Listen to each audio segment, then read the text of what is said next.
Por ocasião das atuais Olimpíadas, meditemos um pouco sobre o esporte.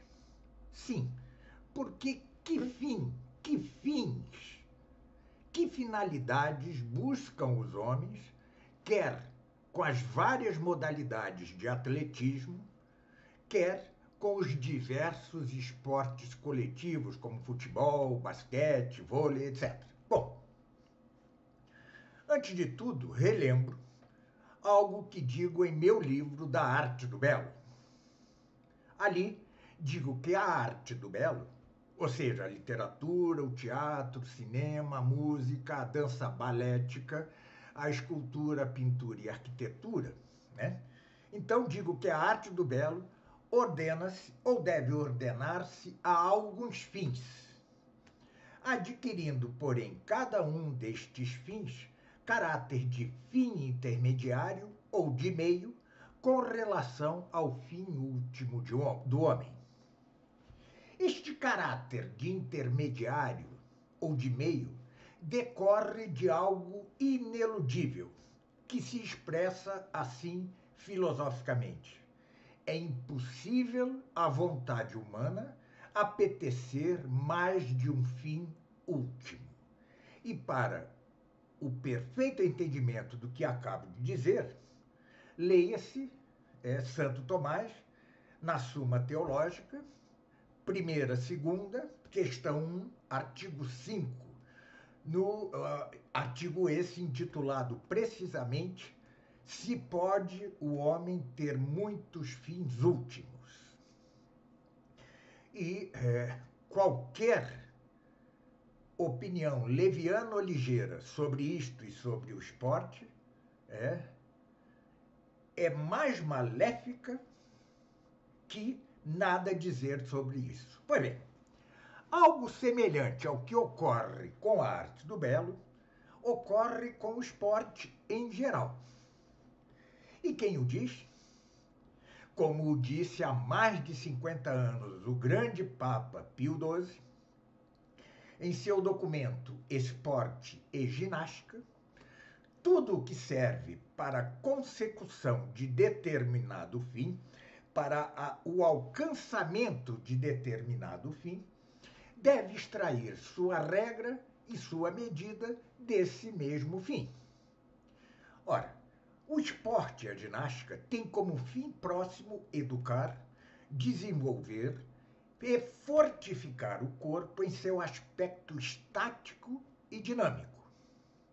Como fim mais remoto, a utilização por parte da alma do corpo assim preparado para o desenvolvimento da vida interior ou exterior da pessoa. Também como fim mais profundo, contribuir para a sua perfeição. E por último, como fim supremo do homem em geral, diz o nosso Pio XII, fim comum a toda e qualquer forma de atividade humana, o esporte tem por fim último aproximar o homem de Deus. Pois bem, estabelecidos deste modo os fins, as finalidades do esporte em geral, diz o Papa Pio XII, segue-se que neles se deve aprovar tudo quanto sirva para alcançar os fins assinalados, e naturalmente na ordem mesma que lhes convém. Pelo contrário, deve-se rejeitar tudo quanto não conduza a tais fins, ou se afaste deles, ou saia do lugar que lhes é devidamente atribuído. Exatamente, aliás, como digo com respeito à arte do belo em meu livro. Não é que o senso religioso e moral desconheça e rejeite o que é próprio do corpo, que é o fim próximo do esporte, ou a necessidade estética do homem, no caso da arte do belo, que é o fim próximo da mesma arte do belo. Mas o senso religioso e moral vai muito além e ensinando a relacionar tudo com sua primeira origem, que é Deus, atribui a tudo um caráter sagrado, de que as ciências naturais e a arte não têm, por si, nenhuma ideia, só o senso religioso e moral. Pois bem, porque Deus coroou a criação visível, formando do barro o corpo humano e inspirou-lhe na face, como diz Pio XII, um sopro de vida que fez do corpo a habitação e o instrumento da alma, o que é o mesmo que dizer que, com isso, elevou a matéria ao serviço imediato do espírito. Estava preparado o corpo humano, portanto, para receber a dignidade de templo de Deus, com aquelas prerrogativas, diz Pio XII, também superiores, que corresponde a um edifício consagrado a ele, a Deus. Razão porque, dizia o apóstolo Paulo, glorificai e levai Deus no vosso corpo, que pertence ao Senhor, como ele o diz em Coríntios 6 e outras passagens. Por tudo isso, e como é verdade que o esporte não deve temer de modo algum nossos princípios religiosos e morais, é preciso, no entanto, excluir do esporte algumas coisas que se opõem ao que acabo de assinalar, coisa que vale analogamente para a arte do belo. É ainda de Pio XII a palavra. A sã doutrina ensina a respeitar o corpo, mas não a estimá-lo mais que o devido. É a seguinte a máxima que se deve seguir: cuidado do corpo, fortalecimento do corpo, sim. Culto do corpo, divinização do corpo, não. Porque, como ele diz, o Papa, o corpo não ocupa no homem o primeiro lugar. Nem o corpo terreno e mortal, como é agora, nem, aliás, o corpo glorioso e espiritualizado, como será um dia na beatitude ou vida eterna. Ao corpo tirado do barro, seja qual for seu estado, não cabe a primazia no composto humano, a qual corresponde ao espírito. A primazia corresponde ao espírito, a alma espiritual. Repete, insiste Pio XII em seu maravilhoso documento Esporte e Ginástica. Além do mais, continua o nosso Papa, assim como há uma ginástica e um esporte que, com sua austeridade, concorrem para refrear os instintos, assim também há formas de esporte que os despertam, quer com uma força violenta, quer com as seduções da sensualidade. Ainda do ponto de vista estético, com o prazer da beleza, com a admiração do ritmo na dança e na ginástica, o instinto pode inocular seu veneno nas almas. Há, além disso, no esporte e na ginástica, na rítmica e na dança, certo nudismo que não é necessário nem conveniente. Não sem razão, continua Pio XII, disse um observador totalmente imparcial. O que interessa à massa neste campo não é a beleza do nu, mas o nu da beleza. Genial. O que interessa à grande massa neste campo não é a beleza do nu, mas o nu da beleza.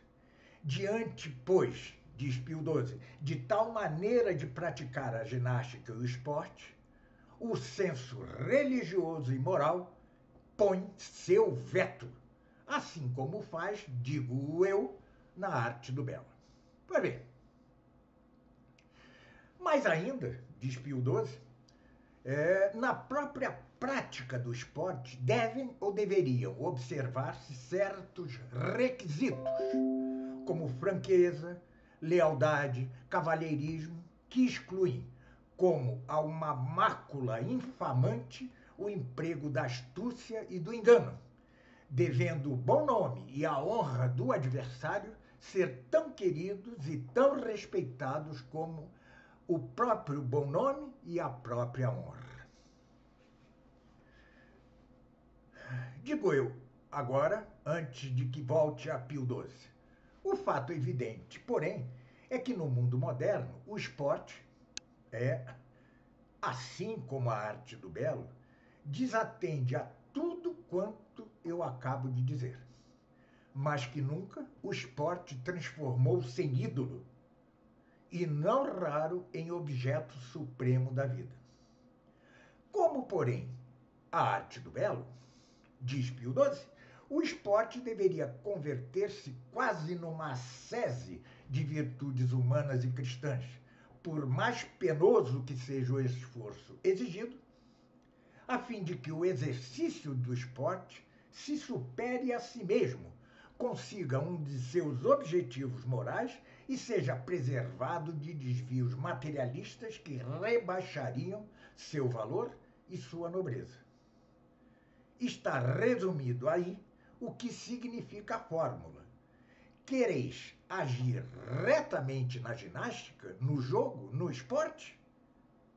Diz Pio XII, guardai os mandamentos em seu sentido objetivo, simples e preciso. Pois bem, se o esporte não se converte nisso, mas antes em ídolo, é porque o mundo atual já se esqueceu culpavelmente do principal dos mandamentos do Decálogo. Qual é este principal mandamento que é como a forma dos demais mandamentos? Eu sou o Senhor teu Deus e tu não terás outro Deus além de mim. Diz Pio XII, nem sequer o próprio corpo nos exercícios físicos e no esporte, o que representaria, diz Pio XII, quase uma volta ao paganismo. Pois bem, mais de 60 anos após o grande Papa Pio XII ter escrito isso, já se deu completamente tal volta ao paganismo. Mais que isso, porém, digo eu, se o mundo pagão, como que ansiava uma justiça e uma verdade que ele mesmo não podia alcançar por si mesmo, o mundo atual neopagão impugna a própria verdade e justiça que, feita carne, habitou entre nós.